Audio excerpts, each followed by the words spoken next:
दोस्तों, प्रभु यीशु मसीह के नाम में आप सभी को जय मसीह। मैं लवकुश आप सबके सामने एक और वीडियो के साथ, और इस वीडियो में आज जो भी बातें होंगे मसीह के देह को शिक्षित करना और मसीह के लोगों को तैयार करना। आज हमारा टॉपिक है, परमेश्वर ने क्यों कहा मेरे ज्ञान के न होने से मेरी प्रजा नष्ट हो गई। आज मैं इसी टॉपिक पर बात करूंगा, इसी विषय पर बात करूंगा, क्योंकि आज के लोग परमेश्वर का ज्ञान न होने से नाश हुए जाते हैं। परमेश्वर का ज्ञान न होने से पाप के गुलाम हो जाते हैं। परमेश्वर का ज्ञान न होने से उनके अंदर बुराई आ जाती है। इसीलिए मैंने इस टॉपिक को उठाया, ताकि जो भी मसीह भाई बहन इस वीडियो को देखो और परमेश्वर के ज्ञान को समझे, और जो मसीह को नहीं जानते अगर वो भी देखे, जो परमेश्वर को नहीं समझते वो भी इस वीडियो को देखे, तो ये समझे कि परमेश्वर का ज्ञान क्या है। तो हम इस टॉपिक पर बात करेंगे और ये टॉपिक आपको सीखने में, समझने में मदद करेगी। तो आइए हम शुरू करते हैं। आपको स्क्रीन पर दिख रहा होगा क्या लिखा है, परमेश्वर ने क्यों कहा मेरे ज्ञान के न होने से मेरी प्रजा नष्ट हो गई। अब मैं इसको कहाँ से लिया हूँ, मैं आपको वो वचन दिखाना चाहता हूँ। तो आइए हम देखते हैं। होशे की किताब 4 अध्याय 6 वचन से मैंने इसको उठाया है। यहाँ पर क्या लिखा है, मेरे ज्ञान के न होने से मेरी प्रजा नष्ट हो गई, तूने मेरे ज्ञान को तुच्छ जाना है। यहाँ पर परमेश्वर सीधा कह रहा है कि मेरी ज्ञान के न होने से मेरी प्रजा नष्ट हो गई। तो उसकी प्रजा कौन? हम सब। उसकी प्रजा कौन? दुनिया के लोग। उसकी प्रजा कौन? आज जो इंसान इस धरती पर रहते हैं। पहले ये जो बात कर रहा है इजरायलियों के लिए, लेकिन अब जब मसीह प्रभु बना तब से हमारे लिए ये बात कर रहा है। आइए हम इसको आगे बढ़ते हैं। और क्या लिखा है यहाँ, ज्ञान का मतलब है परमेश्वर को जानना। मैंने क्या कहा, मेरी प्रजा ज्ञान न होने के कारण, तो मेरा टॉपिक है ज्ञान। अब यहाँ पर जो मैं बात करने जा रहा हूँ, यहाँ ज्ञान का मतलब है परमेश्वर को जानना, जैसे उसकी व्यवस्था। परमेश्वर को जानना जैसे उसकी व्यवस्था। ओल्ड टेस्टमेंट में अगर हम उसके ज्ञान के बारे में बात करेंगे, तो पुराने नियम में जो इजरायलियों को व्यवस्था दी गई थी मूसा के द्वारा, उसको पालन करने के साथ उसकी आज्ञाओं में चलना था। इसीलिए मैं कह रहा हूं कि यहाँ ज्ञान का मतलब है परमेश्वर को जानना। तो परमेश्वर को जानना, अब हम परमेश्वर को कैसे जानेंगे? जैसे पुराने नियम में उसकी व्यवस्था को जानना, उसके बाद उसकी आज्ञा को जानना, उसकी इच्छा को जानना, उसकी पवित्रता को जानना, उसका न्याय कैसा होगा उसको जानना। तो मैंने यहाँ लिखा है ज्ञान का मतलब क्या है, उसकी व्यवस्था, उसकी आज्ञा, उसकी इच्छा, उसकी पवित्रता, उसका न्याय। तो हमको परमेश्वर को जानना का अर्थ समझ में आ चुका है। अब मैं आपसे एक सवाल करता हूं, यहां परमेश्वर किस ज्ञान की बात कर रहा है? मेरा सवाल है, यहां परमेश्वर किस ज्ञान की बात कर रहा है? संसार की या आत्मिक ज्ञान की? संसार की या आत्मिक ज्ञान की? आपको तो समझ में आ गया होगा कि यहां पर आत्मिक ज्ञान की बात हो रही है, न कि किसी संसार या किसी कॉलेज या किसी संसार के बहुत बड़े ज्ञानी की बात हो रही है। यहाँ अगर बात हो रही है तो वो है आत्मिक ज्ञान की। मैं जो भी समझाना चाहता हूँ, आपको आत्मिक रीति से सुनना होगा, आत्मिक ज्ञान को समझना होगा, क्योंकि आपके पास संसार का ज्ञान भले हो, लेकिन अगर आत्मिक ज्ञान नहीं है तो परमेश्वर आत्मा है और वो आत्मिक ज्ञान की ही बात करता है। इसीलिए कहा कि मेरी प्रजा ज्ञान न होने के कारण नाश हो गई, तो इसका मतलब है वो आत्मज्ञान की बात कर रहा है। आइए हम पुराने नियम से देखते हैं। हम कुछ बातों को पुराने नियम से रखेंगे। पुराने नियम में ज्ञान न होने के कारण कैसे कैसे वहां पर परमेश्वर ने उनको त्यागा है, कैसे कैसे उनको छोड़ दिया है। आइए पुराने नियम से देखते हैं। होशे 4:6 जिस वचन से मैं लिया हूं, होशे 4:6 में क्या लिखा है? देखिए यहां पर लिखा है, मेरे ज्ञान के न होने से मेरी प्रजा नष्ट हो गई। तूने मेरे ज्ञान को तुच्छ जाना है, इसलिए मैं तुझे अपना याजक रहने के अयोग्य ठहराऊंगा। अयोग्य मतलब कि तू मेरा याजक नहीं रहेगा, इसलिए कि तूने अपने परमेश्वर की व्यवस्था को तज दिया है। मैं भी तेरे बाल बच्चों को छोड़ दूंगा। अब बात समझने की है। यहां परमेश्वर ने कहा कि मेरे ज्ञान के न होने से, यानी परमेश्वर कह रहा है कि मेरे ज्ञान के न होने से मेरी प्रजा नष्ट हो गई। अब आगे कह रहा है कि तूने मेरे ज्ञान को तुच्छ जाना है। अब जो कोई परमेश्वर के ज्ञान को तुच्छ जानता है, परमेश्वर को ज्ञान को तुच्छ जानता है, उसको जानना पहचानना छोड़ देता है, उसकी बातों को समझना छोड़ देता है, उसकी आज्ञाओं को मानना छोड़ देता है, वहां लिखा है कि मैं उसको तुच्छ जानता हूं। और यहाँ लिखा है कि तूने अपने परमेश्वर की व्यवस्था को तज दिया।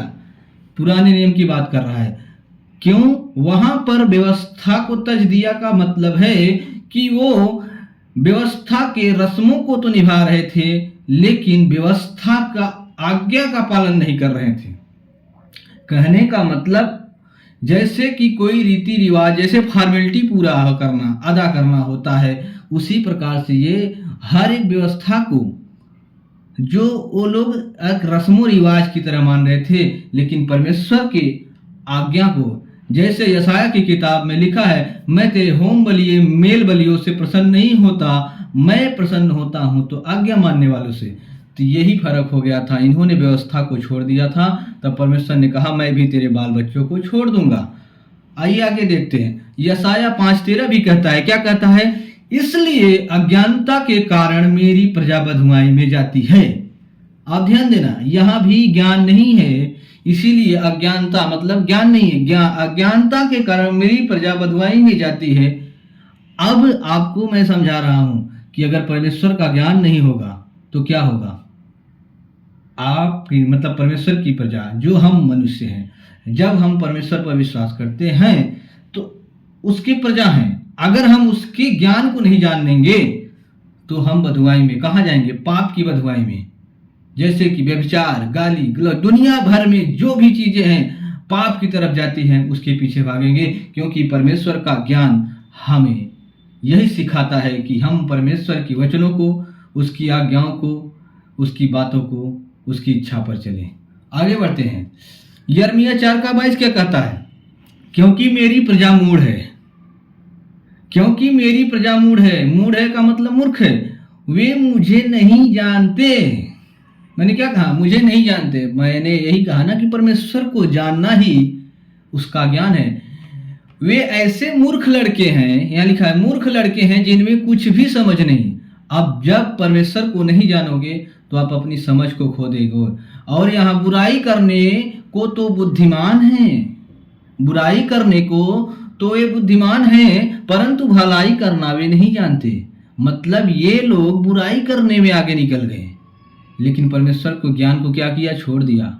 इसी प्रकार नीति वचन 1:7 कहता है, यहोवा का भय मानना बुद्धि का मूल है। बुद्धि और शिक्षा को मूढ़ ही लोग तुच्छ जानते हैं।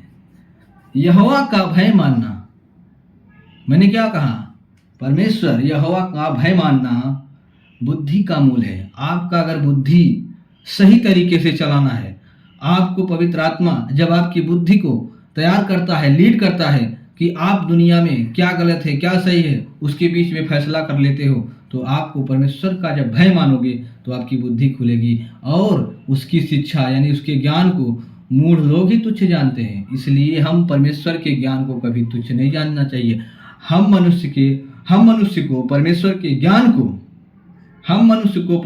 ज्ञान को हमेशा अपने से ऊपर रखना चाहिए, क्योंकि परमेश्वर ही है जो हमें संभालता है, परमेश्वर ही है जो हमें आगे चलाता है। होशे 4:1 का क्या कह रहा है? हे इस्राएलिये, यहोवा का वचन सुनो, इस देश के निवासियों के साथ यहोवा का मुकदमा है। ध्यान से सुनना, इस्राएलियों को चुनो, सावधान है। हे इस्राएलियों, यहोवा का वचन सुनो, इस देश के निवासियों के साथ यहोवा का मुकदमा है। इस देश में न तो कुछ सच्चाई है, न कुछ करुणा है, न कुछ परमेश्वर का ज्ञान ही है। मैंने क्या बोला था कि अगर परमेश्वर का ज्ञान नहीं होगा तो प्रजा बिगड़ जाएगी। मैं किसी स्कूल, कॉलेज या संसार की बड़ी बड़ी ज्ञान की बात नहीं कर रहा है। आप साइंटिस्ट है, उस ज्ञान की बात नहीं कर रहा हूं मैं। यहाँ पर आपके नैतिक जिम्मेदारियां, नैतिक ज्ञान की बात कर रहा हूं। जब एक मनुष्य बिगड़ता है, जब एक मनुष्य के अंदर बुराई आती है, तो उसको सुधारने के लिए परमेश्वर का ज्ञान ही उसको बचा सकता है, और अन्यथा कुछ नहीं बचा सकता। इसीलिए मैं कह रहा हूं कि परमेश्वर का ज्ञान होना मनुष्य के अंदर जरूरी है। इसीलिए परमेश्वर ने कहा, मेरी प्रजा ज्ञान न होने से नष्ट हो गई। आइए आगे बढ़ते हैं। अब नए नियम से देखते हैं। मैंने ये सब बातें पुराने नियम से आपको समझा दिया, अब हमको नए नियम से देखना है। अब नए नियम में क्या है ज्ञान का मतलब, उसको समझते हैं। यूहन्ना 8 का 31 और 32 वचन, यूहन्ना 8 अध्याय 31-32 वचन क्या लिखा है? तब यीशु ने यून यहूदियों से जिन्होंने उस पर विश्वास किया था कहा, यदि तुम मेरे वचन में, ध्यान देना, यदि तुम मेरे वचन में बने रहोगे तो सचमुच मेरे चेले ठहरोगे, तुम सत्य को जानोगे और सत्य तुम्हें स्वतंत्र करेगा। अब बात यहां समझो, क्या लिखा है? यदि तुम मेरे वचन यानी परमेश्वर के ज्ञान यानी यीशु के वचन में बने रहोगे। मैंने पुराने नियम से दिखा दिया, अब आपको नए नियम से दिखा रहा हूं। यदि तुम मेरे वचन यानी परमेश्वर के ज्ञान में बने रहोगे तो तुम सचमुच मेरे चेले ठहरोगे, तुम सत्य यानी यीशु को जानोगे, सत्य तुम्हें स्वतंत्र करेगा। मतलब यीशु के वचन को, यीशु के ज्ञान को जानोगे तो क्या करेगा? तुम्हें स्वतंत्र करेगा। परमेश्वर का ज्ञान आपको स्वतंत्र करता है। कैसे? आइए देखो, मैं आपको दिखाता हूं। ज्ञान की कमी से पाप की गुलामी। अगर परमेश्वर का ज्ञान नहीं है तो आप पाप की गुलामी करते हो। परमेश्वर का ज्ञान नहीं है तो पाप की गुलामी करते हो। इसीलिए यीशु ने कहा, तुम मेरे वचन में बने रहो, मतलब उसके ज्ञान में बनना है। जब यीशु ने कहा तुम मेरे वचन में बने रहो तो तुम सचमुच मेरे चेले ठहरोगे। यहाँ यीशु आपके अंदर किस प्रकार है? अपने वचन से, अपने ज्ञान से जो इसने दिया है, उस ज्ञान को जो हमको उसमें बने रहना है। इसीलिए आगे बढ़ते हैं। यूहन्ना 17:3 में लिखा है, क्या लिखा है? और अनंत जीवन यह है कि वे तुझ एकमात्र सच्चे परमेश्वर को और यीशु मसीह को जिसे तूने भेजा है जाने। मैंने क्या बताया था? परमेश्वर को जानना ही सच्चा ज्ञान होता है। देखिए यहाँ क्या लिखा है? अनंत जीवन यह है कि वे तुझे एकमात्र सच्चे परमेश्वर को और यीशु मसीह को जिसे तूने भेजा है जाने। मैंने क्या बोला था? जानना। क्या जानना है?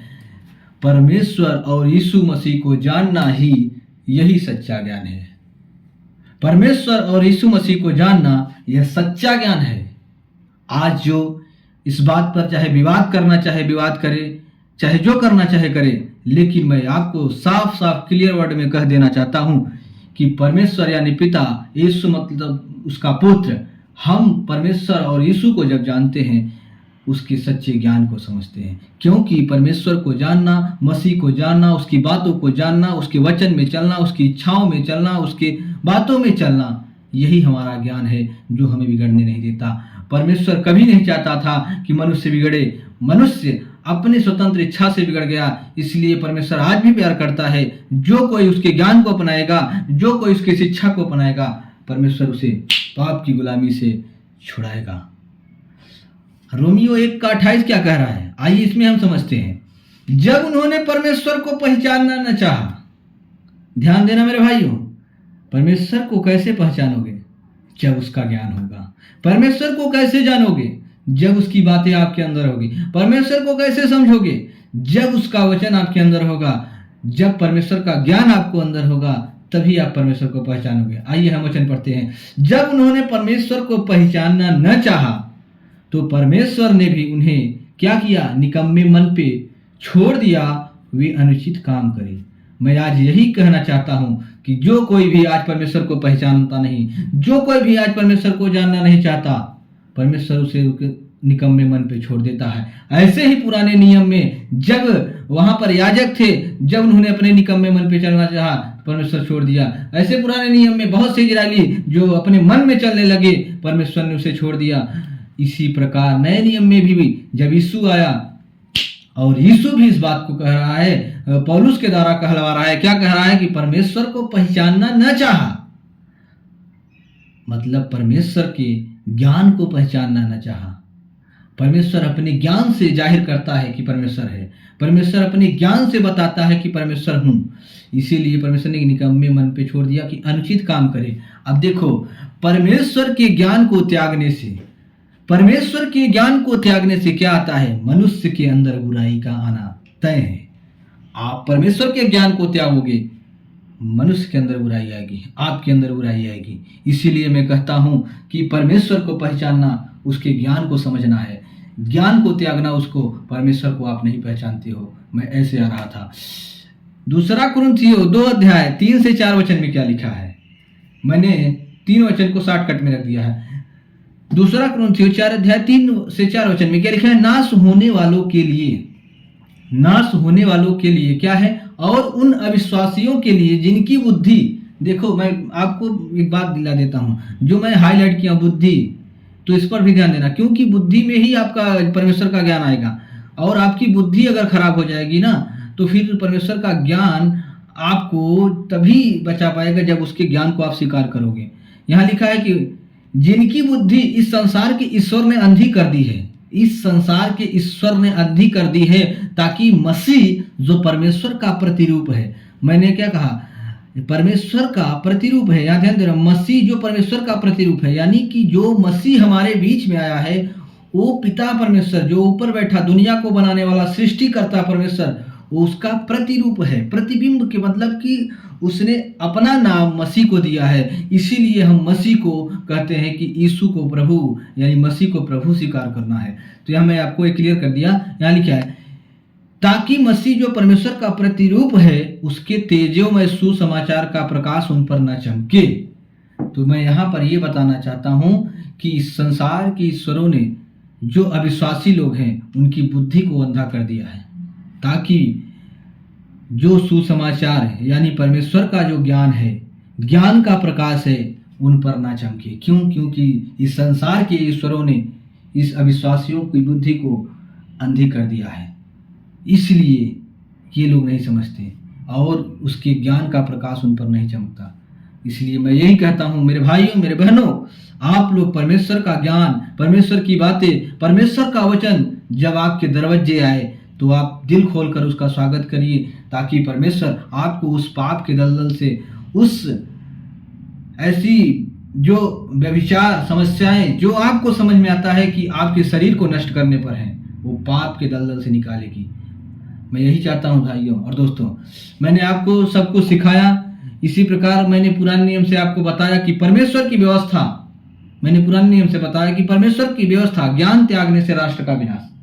ध्यान देना, पुराने नियम में परमेश्वर की व्यवस्था यानी ज्ञान त्यागने से राष्ट्र का विनाश, नए नियम में यीशु और सुसमाचार को न जानने से, यानी कि उसके ज्ञान को त्यागने से आत्मिक अंधकार, पाप की गुलामी और अनंत नाश। ये अनंत नाश क्या है? ये अनंत नाश वही है जब हम मरेंगे और जब हमारा न्याय होगा, हमको नरक में डाला जाएगा, उसी को कहा जाता है अनंत नाश। और जो मसीह में मरेंगे, मसीह की शिक्षा पर, उसकी वचन पर, उसकी बातों पर चलेंगे, उसके सुसमाचार कर सुनकर अपनाएंगे, वो लोग अनंत जीवन में जाएंगे। इसीलिए मैंने कहा पुराने नियम में परमेश्वर की व्यवस्था को त्याग देना, यानी ज्ञान त्यागने से राष्ट्र का विनाश हुआ। उस समय राष्ट्र का विनाश हुआ। नए नियम में यीशु का सुसमाचार न जानने से आपके अंदर आत्मिक अंधकारपन, पाप की गुलामी और अनंत नाश आएगा। आज का लागू होना, परमेश्वर आज भी कहते हैं, परमेश्वर आज भी कहते हैं, मेरा वचन जानो, यीशु को जानो और उसमें बने रहो। यीशु को जानने का मतलब होता है कि उसके वचन में, उसकी बातों में, उसके ज्ञान में बने रहना, क्योंकि परमेश्वर का ज्ञान ही है जो आपको पाप से छुड़ाता है, पाप की गुलामी से छुड़ाता है। क्योंकि शैतान आज के संसार के लोगों को बुद्धि को अंधा कर चुका है, यानी कि उनके अंदर आत्मिक अंधकारपन आ चुका है। अगर वो अंधकारपन कोई दूर कर सकता है तो मसीह यीशु है। इसीलिए मैं, मेरे भाइयों, मेरे बहनें, यही चाहता हूं कि आप लोग भी मसीह को जानो और अपने पाप का अंगीकार करो, यीशु को प्रभु कहो और यीशु प्रभु आपके पाप को क्षमा करेगा। आइए आगे बढ़ते हैं। आगे क्या लिखा है अब अंत में? अब मैं लास्ट में 2-4 बातें कहूंगा, उसके बाद वीडियो समाप्त हो जाएगी। अंत में क्या है? परमेश्वर के ज्ञान में आगे बढ़ो। परमेश्वर के ज्ञान में आगे बढ़ो। मैं 2-4 वचन रखता हूं। इफिसियों 1:17 क्या लिखा है कि हमारे प्रभु यीशु मसीह का परमेश्वर, हमारे प्रभु यीशु मसीह का परमेश्वर, मैंने ये क्या कहा था? परमेश्वर का प्रतिरूप है यीशु मसीह। तो यहाँ जो पौलुस लिख रहा है उसके बात पर ध्यान दो। हमारे प्रभु यीशु मसीह का परमेश्वर जो महिमा का पिता है, तुम्हें अपनी पहचान में, मैंने क्या कहा था? अपनी पहचान में ज्ञान और प्रकाश की आत्मा दे। तो यानी कि परमेश्वर अपनी पहचान में ज्ञान और प्रकाश की आत्मा दे। ये आपको करना है कि बोलो, हे प्रभु, हे पिता परमेश्वर, तू अपनी पहचान में हमको अपने ज्ञान के प्रकाश की आत्मा दे। यानी पवित्र आत्मा की बात कर रहा है। पवित्र आत्मा आपको लीड करेगा कि आपको कहाँ सही है, कहाँ पर गलत है, आपको समझा देगा। आप उसी समय फैसला लेने पाओगे कि हमको उधर नहीं जाना है, हमको गलत नहीं जाना है। बाइबल में लिखा है कि तेरा दाहिना आँख तुझे ठोकर खिलाए तो आँख फोड़ लो, तेरा बायां हाथ ठोकर खिलाए तो दाहिना हाथ तुझे दाहिना आँख ठोकर खिलाए तो आँख फोड़ लो, दाहिना हाथ ठोकर खिलाए तो हाथ काट लो। वहाँ पर हाथ काटने की नहीं, पाप को काटने की बात कर रही है, पाप की वजह को काटने की बात कर रही है। इसी प्रकार जब तुम परमेश्वर को पहचानो तो उसके ज्ञान की प्रकाश की आत्मा तुम्हें दी जाती है। इसीलिए मैं कहता हूं कि यीशु हमारे बीच में इसीलिए आया कि परमेश्वर का ज्ञान हम सारे मनुष्यों पर आ सके। आगे बढ़ते हैं। कुलुसियों की किताब 1:9-10 वचन में क्या लिखा है? इसलिए जिस दिन से हमने यह सुना है उसी दिन से हम तुम्हारे लिए निरंतर प्रार्थना करते हैं और बिन थके मांगते हैं कि तुम, यहाँ पौलुस कह रहा है कि तुम परमेश्वर की इच्छा के पूर्ण ज्ञान में, क्या लिखा है? परमेश्वर की इच्छा के पूर्ण ज्ञान में सब आत्मिक बुद्धि और समझ से भर दिए जाओ, ताकि तुम प्रभु के योग्य चाल चलो। यहाँ देखो, आत्मिक बुद्धि और समझ में, परमेश्वर की इच्छा की पूर्ण ज्ञान आत्मिक बुद्धि और समझ में, मतलब कि उसके पूर्ण ज्ञान और आत्मिक बुद्धि, जो आत्मा, पवित्र आत्मा आपको बुद्धि और समझ देगा, भर दिए जाओ ताकि तुम प्रभु के योग्य चाल चलो। मतलब कि जैसा प्रभु चलता है वैसा तुम चलो। जब ये परमेश्वर का ज्ञान आपके अंदर आएगा तभी आप करने पाओगे। सब प्रकार से उसको प्रसन्न करो। आप अपने हर चाल चलन, बात, व्यवहार, लोगों से कैसे बात करना है उससे प्रसन्न करो और हर एक भले काम में फल लाओ और परमेश्वर के ज्ञान में बढ़ते जाओ। मतलब कि आप हर दिन परमेश्वर के ज्ञान में बढ़ते जाओ। ऐसा नहीं कि परमेश्वर के ज्ञान में पीछे जो बढ़ते जाओ। मैंने क्या कहा कि परमेश्वर के ज्ञान में आगे बढ़ना है। आगे बढ़ते हैं।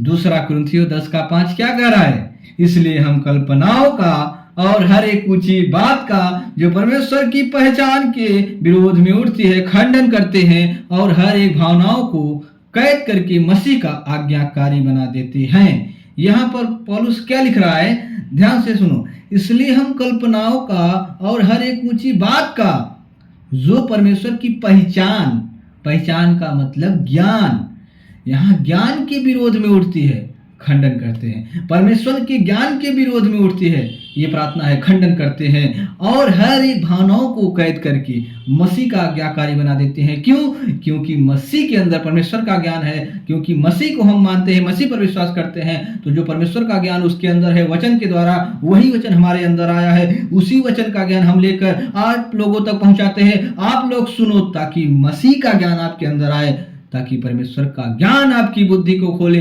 जो संसार ने उस बुद्धि को अंधा कर दिया है उसको खोले। तो मैं यही चाहता हूं भाइयों कि आप लोग आगे बढ़ो। इसीलिए मैंने क्या कहा था? आइए कुलिसियो दूसरा अध्याय 2 और 3 वचन देख लेते हैं। इसमें क्या लिखा है? ताकि उनके मनों में शांति हो और वे प्रेम से आपस में गठे रहें और वे पूरी समझ का सारा धन, यहाँ देखो, पूरी समझ का सारा धन, मैंने क्या कहा? पूरी समझ का सारा धन प्राप्त करे और परमेश्वर पिता के भेद को अर्थात मसीह को पहचान ले। अब यहाँ पर आपको मैं ये चीज ये समझाना चाहता हूँ, परमेश्वर पिता के भेद को समझने की बात है। परमेश्वर पिता का भेद क्या है? मसीह। इसीलिए मेरे भाई मेरे बहनों, मैं यही चाहता हूं कि आप लोग मसीह को जानो, क्योंकि ऊपर बैठा परमेश्वर, सृष्टिकर्ता परमेश्वर आपसे ये बातें करना चाहता है कि उसका भेद अगर तुमको जानना है, पिता का भेद जानना है, उसकी सृष्टि का भेद जानना है, उसकी बातें समझनी है, तो मसीह को पहचान ले, जिसमें बुद्धि और ज्ञान के सारे छिपे भंडार हैं, सारे भंडार छिपे हुए हैं। तो अगर आपको परमेश्वर का ज्ञान जानना है, अगर आपको परमेश्वर की बातें को समझना है, अगर आपको परमेश्वर के पहचान को पहचानना है, तो मसीह को पहचानना पड़ेगा, क्योंकि मसीह के अंदर क्या है? बुद्धि और ज्ञान और सारे भंडार छिपे हुए हैं। इसीलिए मैं भाइयों कहता हूं कि मसीह ही है जो परमेश्वर का एक प्रतिरूप है। वही परमेश्वर मसीह को भेजा है कि मनुष्य को इस पाप से छुड़ाकर, इस बंधन से छुड़ाकर हमको स्वर्ग में यानी कि अपने साथ रखे। आज जो हमारे और परमेश्वर के बीच में पर्दा है, अगर कोई हटा सकता है तो वो मसीह है। जो कोई प्रश्न करता है कि परमेश्वर हमें दिखाई क्यों नहीं देता, तो मैं उससे ये कहना चाहता हूं, क्योंकि उसके अंदर पाप है, इसलिए नहीं दिखाई देना। अगर आपका पाप दूर हो जाएगा, आपकी अंदर जो बुराई है वो दूर हो जाएगी। वो मसीह ही है जो उसके लहू के द्वारा आपका पाप क्षमा होगा और दूर होगा, क्योंकि प्रभु यीशु ही हमारे पापों के लिए मरा है। तो इसीलिए उसके अंदर, मसीह के अंदर परमेश्वर का ज्ञान है, मसीह के अंदर उसकी पूरा ज्ञान का भंडार है। इसीलिए हमको मसीह पर विश्वास करना होगा, तब जाकर मसीह कहेगा कि चलो हम पिता के पास चलते हैं। इसीलिए मैंने कहा भाइयों कि परमेश्वर के ज्ञान न होने से मेरी प्रजा नष्ट हो गई। परमेश्वर ने क्यों कहा था? इसीलिए कहा था। आज अगर परमेश्वर के ज्ञान को समझो तो मैं आपको इस रख देता हूं। इसी के साथ हम इस स्लाइड को ख़त्म करते हैं और आगे चलकर हम जो भी बातें, जो भी वीडियो बनाएंगे आप तक जरूर पहुंचेगा। तो आशा है दोस्तों आप लोग इस वीडियो के साथ बने रहे, आप लोग बहुत कुछ सीख सके, क्योंकि परमेश्वर का ज्ञान कितना जरूरी है आप लोगों को समझ में आ गया होगा। सभी को जय मसीह की। प्रभु यीशु मसीह के नाम में आप सब भले चंगे रहें और मेरे YouTube को सब्सक्राइब करें, चैनल को सब्सक्राइब करें, इंस्टाग्राम को फॉलो करें, फेसबुक को फॉलो करें और YouTube में जो बेल आइकन आता है उसको दबाएं, ताकि आप तक मेरे वीडियो का नोटिफिकेशन पहुंचे।